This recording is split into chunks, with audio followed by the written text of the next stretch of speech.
السلام علیکم ورحمۃ اللہ وبرکاتہ۔ الحمد للہ رب العالمین والصلاة والسلام علی رسولہ الامین، اما بعد فاعوذ باللہ من الشیطان الرجیم، بسم اللہ الرحمن الرحیم۔ واتبعوا ما تتلو الشیاطین علی ملک سلیمان وما كفر سليمان ولكن الشياطين كفروا يعلمون الناس السحر وما أنزل على الملكين ببابل هاروت وماروت وما يعلمان من أحد حتى يقولا إنما نحن فتنة فلا تكفر فيتعلمون منهما ما يفرقون به بين المرء وزوجه وما هم بضارين به من أحد إلا بإذن الله ويتعلمون ما يضرهم ولا ينفعهم ولقد علموا لمن اشتراه ما له في الآخرة من خلاق ولبئس ما شروا به أنفسهم لو كانوا يعلمون رب اشرح لي صدري ويسر لي أمري واحلل عقدة من لساني یفقہوا قولی ربی زدنی علما۔ معزز و مکرم میرے دینی و اسلامی بھائیوں، بزرگان محترم اور عزیز بچوں،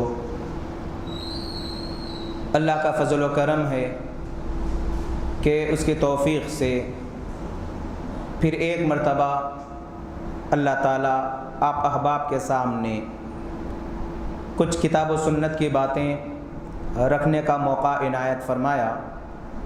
میں یہاں کے ذمہ داران کا ممنون و مشکور ہوں کہ انہوں نے مجھے اس لائق سمجھا کہ آپ احباب کے سامنے کچھ دین کی باتیں کر سکوں۔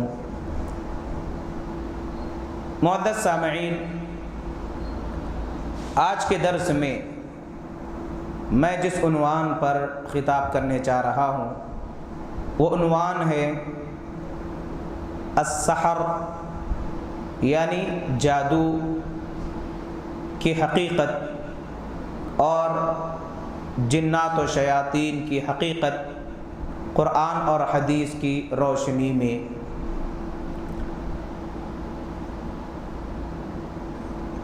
جادو عربی زبان میں السحر کا لفظ استعمال ہوتا یا انگلش میں بلیک میجک یا اس انداز کا، اور اردو میں جادو۔ آج کل دنیا کے اندر دو تین قسم کے لوگ پائے جاتے ہیں۔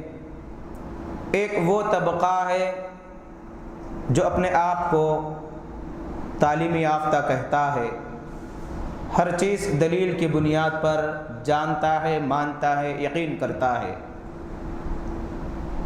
دوسرا وہ طبقہ جو توہم کا اتنا شکار ہوتا ہے کہ ہر معمولی چیز سے پریشان ہو جاتا ہے۔ انہی چیزوں میں ایک جادو بھی ہے۔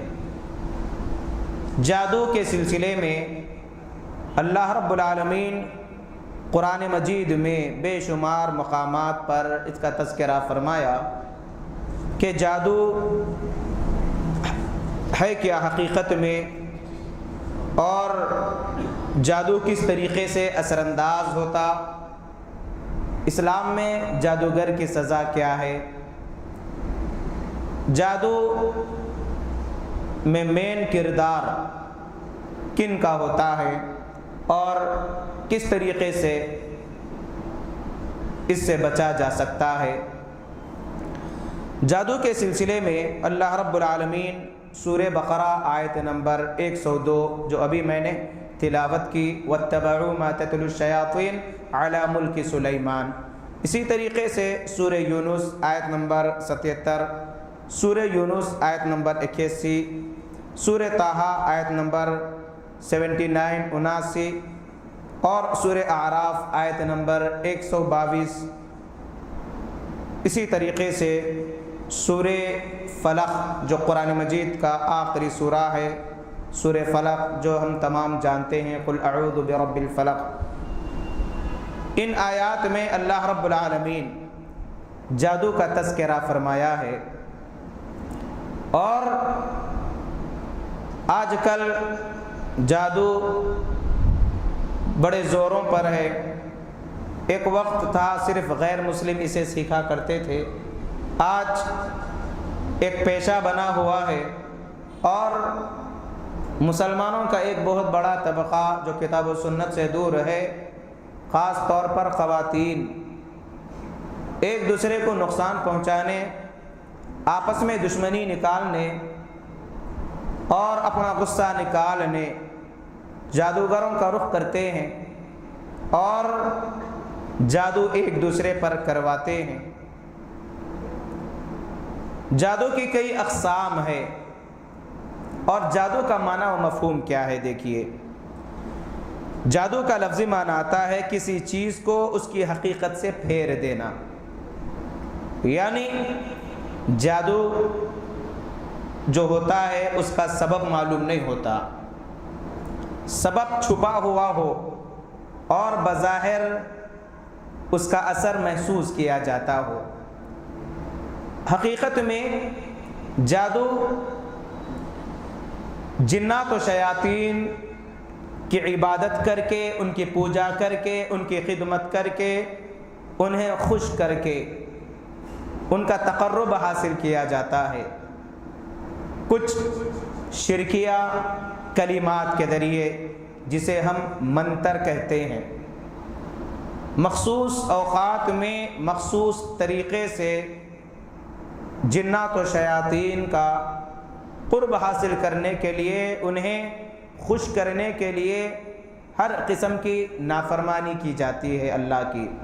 جو عبادتیں اللہ کے لیے ہونی چاہیے وہ غیر اللہ کے لیے، خاص طور پر جنات و شیاطین کے لیے کی جاتی ہے، اور بدلے میں جن و شیاطین کا جو سردار ہوتا ہے وہ اس کی مدد کرتا ہے، جادوگر کی۔ اور جو جادوگر جتنا زیادہ اللہ اور اس کے رسول صلی اللہ علیہ وسلم کی نافرمانی کرے گا، توہین کرے گا، اتنا زیادہ جنات و شیاطین اس کی مدد کرتے ہیں۔ اب جادو کس طریقے سے سیکھا جاتا ہے؟ یعنی مختلف طریقے اسلاف نے، علماء نے کتابوں میں لکھا ہے۔ مجموعی طور پر ہر قسم کی نافرمانی اگر آپ سنیں گے تو تعجب کریں گے کہ کس حد تک جادوگر اپنے آپ کو گرا دیتا ہے۔ ہم بظاہر دیکھتے ہیں کہ عامل جو ہوتے ہیں بظاہر دیندار معلوم ہوتے ہیں، داڑھی چھوڑے ہوئے ہوتے ہیں، جبہ پہنے ہوئے ہوتے ہیں، ہاتھ میں تسبیح رہتی ہے، ٹوپی پہنتے ہیں، پگڑی باندھتے ہیں، بظاہر معلوم ہوتا ہے کہ یہ ولی ہے، لیکن حقیقت میں وہ جادوگر ہوتا ہے۔ لوگوں کو دھوکہ دینے کے لیے وہ اسلامی لبادہ اوڑھتا ہے۔ مسلمانوں میں بھی، کافروں میں بھی ہوتے ہیں، اور ہر مذہب میں اس قسم کے لوگ ہوتے ہیں۔ کس طریقے سے کیا جاتا ہے؟ قرآنی آیتوں کو نعوذ باللہ من ذالک پیشاب سے لکھا جاتا ہے۔ عورتوں کا جو ماہواری خون ہوتا ہے اس سے قرآنی کلمات لکھے جاتے ہیں۔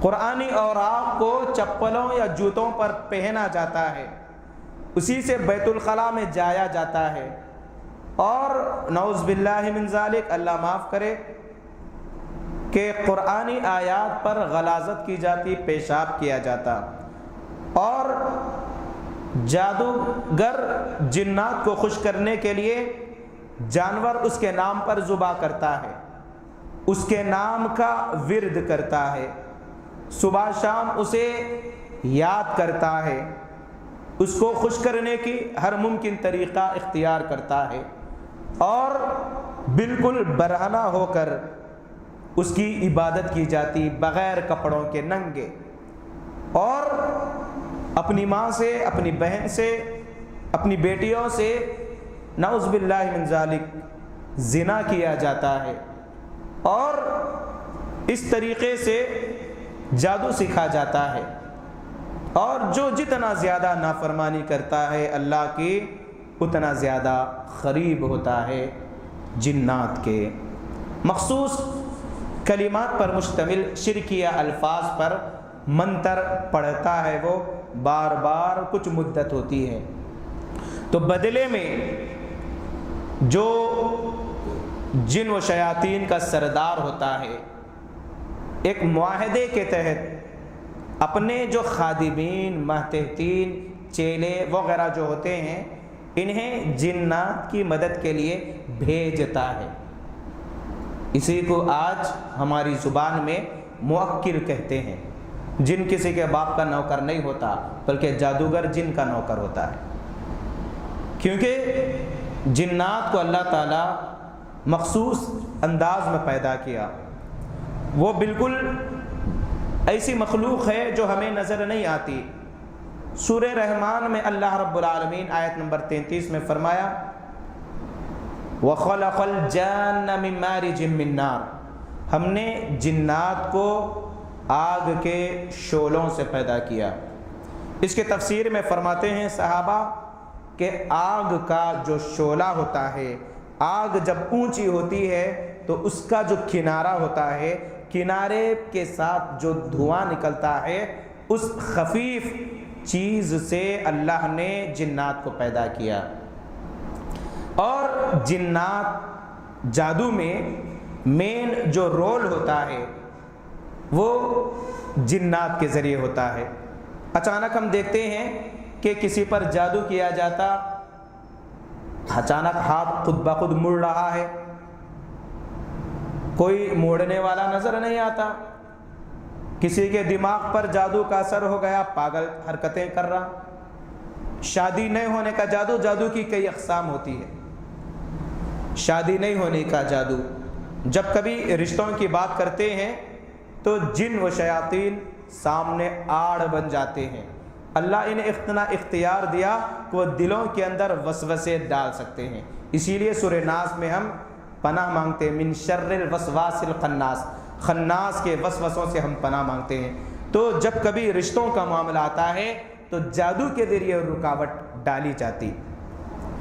ربط کا جادو ہوتا ہے، میاں بیوی ہمیشہ لڑتے رہتے ہیں، جھگڑتے رہتے ہیں، ہم بستری نہیں کر سکتے، کمزور پڑ جاتے ہیں۔ محبتی جادو ہوتا ہے، محبت کا جادو، نفرت کا جادو، نقصان پہنچانے کا جادو، بیماریوں میں مبتلا کرنے کا جادو، تفریق کا جادو، ایسی کئی اقسام آتی ہے جادو کی۔ انہی قسموں میں ایک قسم یہ بھی ہوتی ہے کہ انسان کو ہمیشہ جسم کے کسی عضو میں تکلیف ہوتی، ہمیشہ سر درد، ہاتھ درد، پیر درد،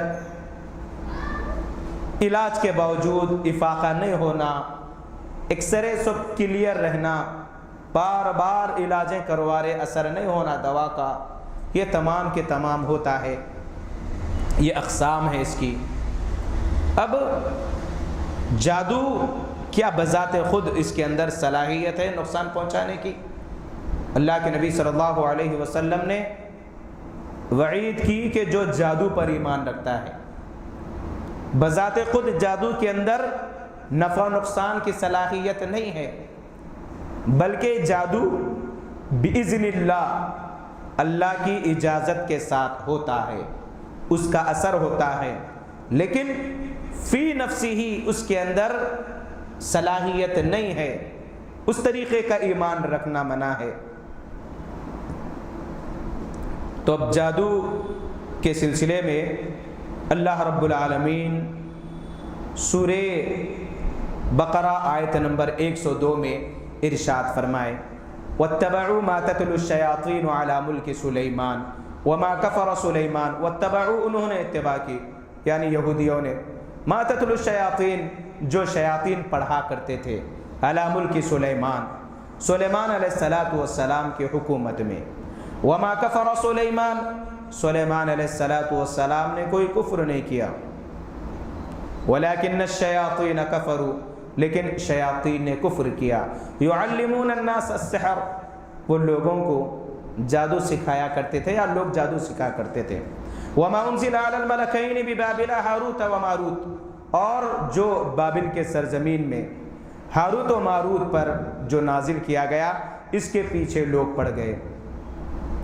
وما يعلمان من احد حتى يقولا انما نحن فتنة فلا تكفر، وہ جب کبھی کوئی سیکھنے کے لیے آتا یا یہ کسی کو نہیں سکھاتے جب تک کہتے کہ ہم آزمائش ہے، بطور آزمائش کے ہم نازل کیے گئے، اللہ کے ساتھ کفر نہ کرو، انما نحن فتنہ ولا تکفر، فیتعلمون منہما ما یفرقون به بین المرء والزوج، وہ لوگ سکھا کرتے تھے وہ جو میاں بیوی کے درمیان جدائی ڈال دے اس کے ذریعے۔ وما هم بضارین به من احد الا باذن اللہ، کسی کو کوئی نقصان نہیں پہنچا سکتا، وہ کسی کو نقصان نہیں پہنچاتے جب تک کہ اذن اللہ کی اجازت نہ ہو، باذن اللہ کسی کو نقصان پہنچاتے۔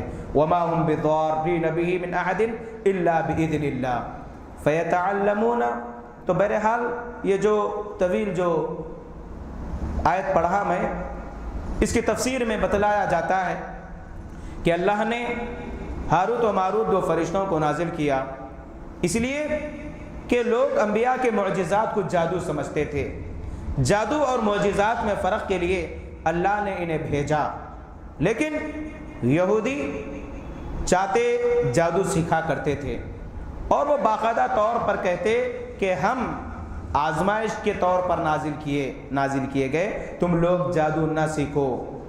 اور یہ جادو کا جو اثر ہے یہ بھی اس کے اندر بتلا دیا گیا کہ بذات خود اثر نہیں ہوتا جب تک کہ اللہ کا اذن شامل حال نہ ہو۔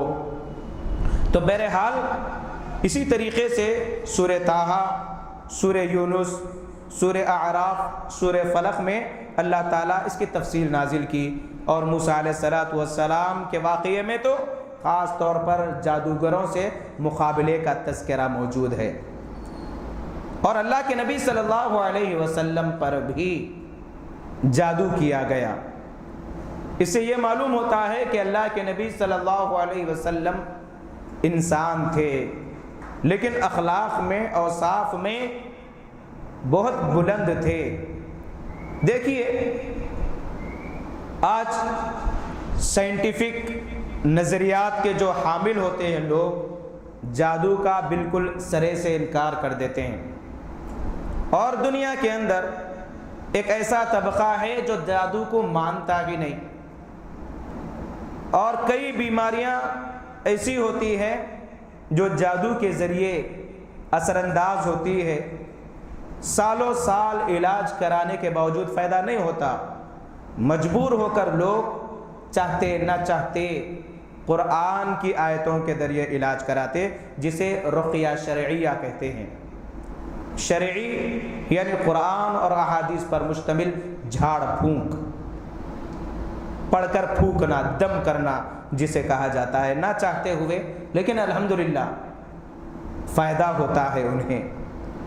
لیکن ایک وہ طبقہ بھی ہے جو اتنا توہم پرست ہوتا ہے کہ معمولی کوئی تکلیف بھی ہو جائے، نقصان بھی پہنچ جائے، گھر کے سامنے اگر نیمبو بھی پڑ جائے تو اتنا ڈرے ہوئے رہتے ہیں کہ کہیں ہم پر کوئی جادو تو نہیں کرا دیا، کہیں مرغی مری ہوئی مل گئی گھر میں، پریشان ہو جاتے ہیں اور فوراً علاج کے سلسلے میں عاملوں کے پاس بھاگتے ہیں۔ اور عامل کیا کرتے ہیں؟ کئی وعدے کر کے نیمبواں، تعویذ، گنڈے، پلیتے دیتے ہیں۔ حقیقت میں یہ تمام شرکیہ کام ہے۔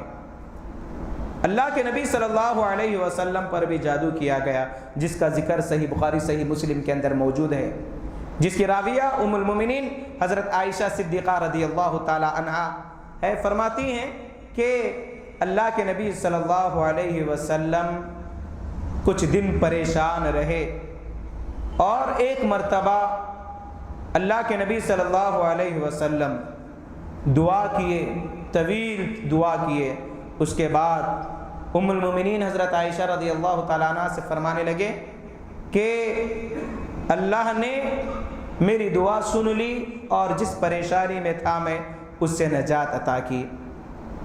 دو فرشتوں کو اللہ تعالیٰ انسان کی شکل میں بھیجا، وہ اللہ کے نبی صلی اللہ علیہ وسلم کے پاس آئے، ایک سر کے پاس ایک پیر کے پاس کھڑا ہو گیا، آپس میں دونوں بات کرنے لگے کہ اس آدمی کو کیا ہوا، یعنی اس روایت میں الرجل کا لفظ ہے۔ وہ لوگ جو یہ سمجھتے ہیں کہ اللہ کے نبی صلی اللہ علیہ وسلم نور سے پیدا کیے گئے، ان کا رد ہے اس کے اندر۔ اللہ کے نبی صلی اللہ علیہ وسلم انسان تھے، بشری تقاضے تھے، اللہ کے نبی صلی اللہ علیہ وسلم کے جنگ میں دندان مبارک شہید بھی ہوئے، لیکن اللہ تعالیٰ اللہ کے نبی صلی اللہ علیہ وسلم کو منصب نبوت سے سرفراز کیا، وہی آیا کرتی تھی جو آئندہ کی باتیں اس میں بتلائی جاتی تھی، اور جادو کا بھی توڑ اللہ تعالیٰ فرشتوں کے ذریعے بتلا دیا۔ روایتوں میں آتا ہے، یعنی روایت کو میں خلاصے کے انداز میں پیش کروں گا کیونکہ وقت بھی زیادہ نہیں ہے، آدھے گھنٹے کا مجھے وقت دیا گیا، اسی لیے اختصار کے ساتھ بتلاؤں گا میں کہ اس کی تفصیل جو احادیث میں آتی ہے۔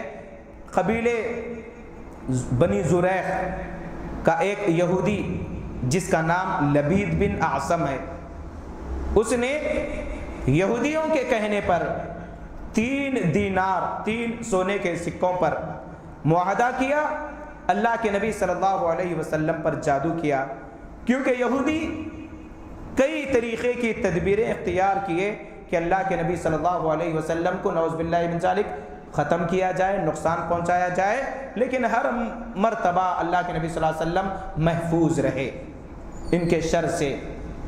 اور آخری جو تدبیر انہوں نے اختیار کی کہ جادو کے ذریعے اللہ کے نبی صلی اللہ علیہ وسلم کو قتل کیا جائے، اور اس یہودی نے جو جادوگر تھا لبید بن اعصم، اتنا سخت طریقے کا جادو کیا کہ جس سے انسان ہلاکت کے قریب پہنچ جاتے، یا ہلاک کرنے کے مقصد سے، قتل کرنے کے مقصد سے جادو کیا، اور وہ جادو بھی بتلا دیا گیا۔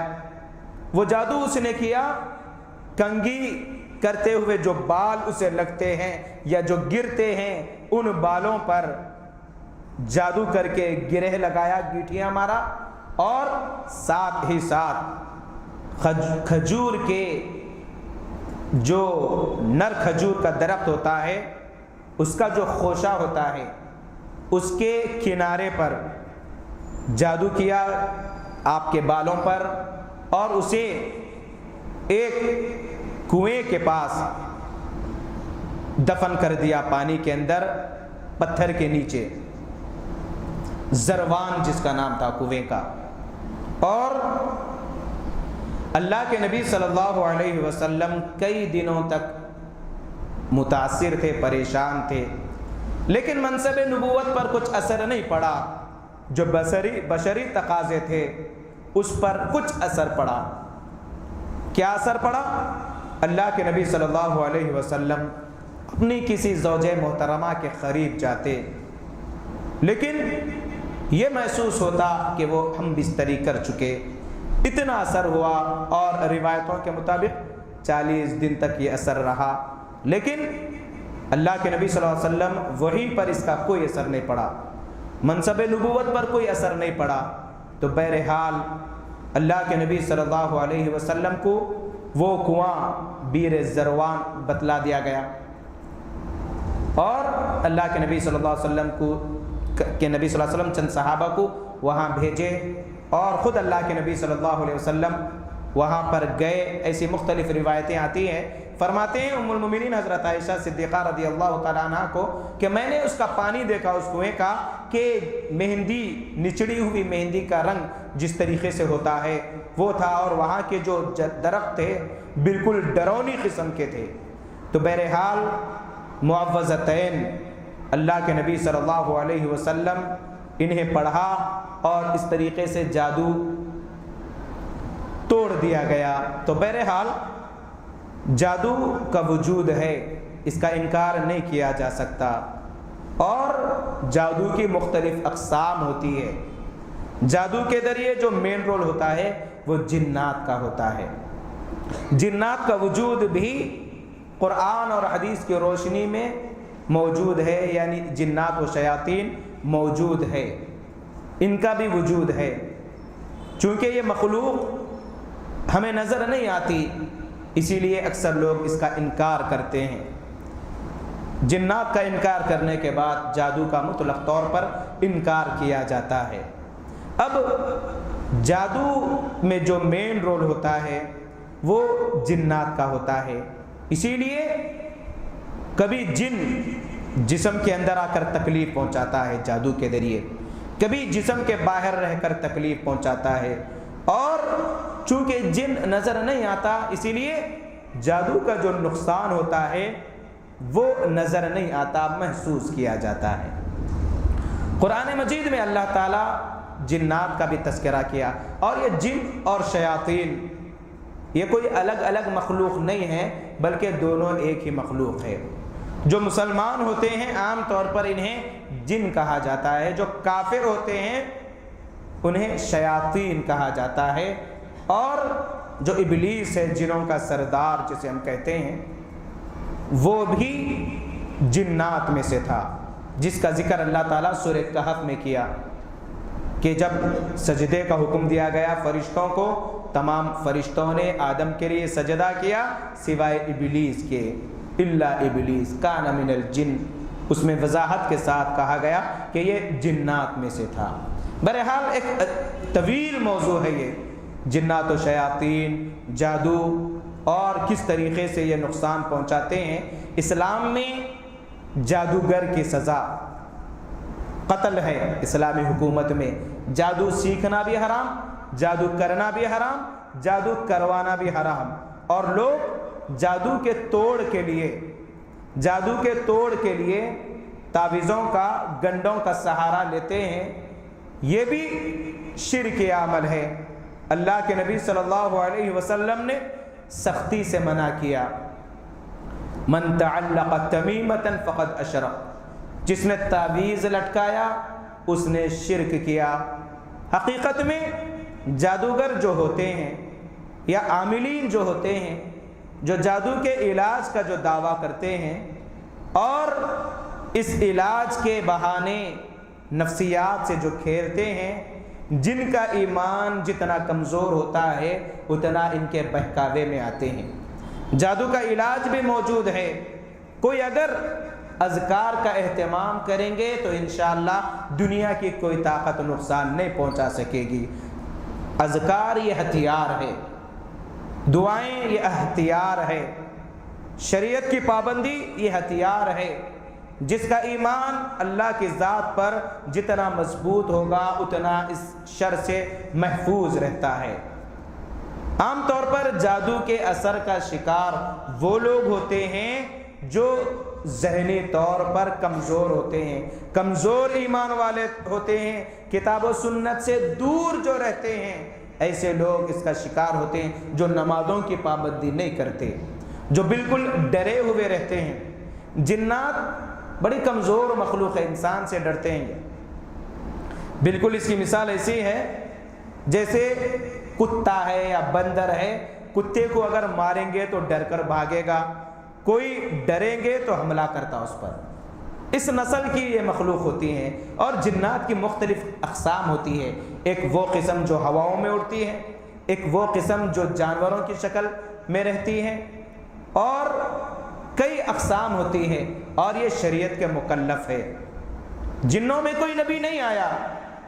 اللہ کے نبی صلی اللہ علیہ وسلم کے پاس جنات کا ایک وفد آیا تھا، جس کا ذکر اللہ نے قرآن مجید میں کیا، اور باقاعدہ طور پر سورہ جن کی شکل میں ایک مکمل سورت نازل فرمائی۔ قل اوحی الی انہ استمع نفر من الجن فقالوا انا سمعنا قرآنا عجبا۔ قل کہہ دیجئے اے محمد صلی اللہ علیہ وسلم، قل اوحی الی، میری جانب وحی کی گئی، انہ استمع نفر من الجن، کہ جنات کے ایک گروہ نے، ایک جماعت نے قرآن کو غور سے سنا، اور انہوں نے کہا انا سمعنا قرآنا عجبا، اپنے قوم والوں کے سامنے یا آپس میں ہم نے ایک عجیب و غریب قرآن سنا، یعنی ان کے تذکیرے کو، ان کی باتوں کو اللہ نے سورہ جن میں نازل کر دیا۔ تو بہرحال وقت ہو رہا ہے، پوری باتوں کا خلاصہ یہ ہے کہ جادو، اثرات، اس انداز کی جو چیزیں ہیں، اس شر سے بچنے کا بہترین اصول، بہترین طریقہ نمازوں کی پابندی ہے، خاص طور پر فجر کی نماز کی پابندی۔ اللہ کے نبی صلی اللہ علیہ وسلم نے فرمایا من صلی الصبح فہو فی ذمۃ اللہ، جو فجر کی نماز کا اہتمام کیا وہ اللہ کی حفاظت میں آ گیا۔ اور یہ وعدہ جھوٹا نہیں ہو سکتا، جب وعدہ کیا گیا تو یقیناً اللہ کی حفاظت میں رہیں گے۔ اور جو لوگ فجر کی پابندی کرتے ہیں الحمدللہ بڑے حشاش بشاش رہتے ہیں، کوئی پریشانی نہیں آتی، محفوظ رہتے ہیں اس قسم کی چیزوں سے۔ اور مختلف علاج بتلائے گئے ہیں، جنات و شیاطین کے اثرات، پھر جادو وغیرہ کے اجوا کھجور ہے، اور اذکار کا اہتمام ہے، دعاؤں کا اہتمام ہے، سورہ فاتحہ ہے، معوذتین، سورہ فلق، سورہ ناس پڑھنا ہے۔ اور جو جتنا محتاط رہے گا، اللہ سے ڈر کر زندگی گزارے گا، شریعت کی پابندی کرے گا، دعاؤں کا اہتمام کرے گا، اتنا زیادہ ان کے شر سے محفوظ رہے گا۔ اللہ تعالیٰ سے دعا ہے الہ العالمین ہم تمام کو اس قسم کی چیزوں سے دور رہنے، محفوظ رہنے، بچنے کی اللہ تعالیٰ توفیق عطا فرمائے، اور جو اس قسم کے بیماریوں میں مبتلا ہے اللہ تعالیٰ ان کی حفاظت فرمائے، ان کی مدد فرمائے، اور ہم تمام کو اللہ کی فرما برداری کی اللہ تعالیٰ توفیق عطا فرمائے۔ انشاءاللہ پھر موقع ملا تو مزید باتیں آئندہ رکھنے کی کوشش کروں گا۔ میں یہاں کے ذمہ داران کا، خاص طور پر ہمارے شیخ محترم فضیلت الشیخ حسین مدنی حفظہ اللہ کا میں ممنون و مشکور ہوں، اور پھر یہاں کی سوسائٹی کے ذمہ داران کا کہ مجھے کچھ کہنے کا موقع عنایت فرمایا۔ اللہ کا فضل ہے کہ یہاں کے لوگ ماشاءاللہ ایسے دروس کا اہتمام کرتے ہیں، اور جس سے کئی لوگ فائدے اٹھاتے ہیں۔ اللہ تعالیٰ تمام کو صحت و عافیت سے رکھے، اور اس طریقے سے دین کی خدمت کرنے کی اللہ تعالیٰ ہم تمام کو توفیق عطا فرمائے۔ وما علینا الا البلاغ۔ السلام علیکم ورحمۃ اللہ وبرکاتہ۔ یہ جو اس سے قبل کے بھی جو دروس میرے خاص طور پر تھے، اور یہ درس انشاءاللہ یوٹیوب پر چینل ہے دعوت السنہ کے نام سے، اس میں انشاءاللہ مل جائے گا، اور اس انداز کے دوسرے دروس بھی الحمدللہ خطبہ جمعہ وغیرہ وغیرہ موجود ہے۔ آپ تمام سے گزارش کی جاتی ہے کہ اس سے استفادہ کر سکتے ہیں۔ السلام علیکم ورحمۃ اللہ وبرکاتہ۔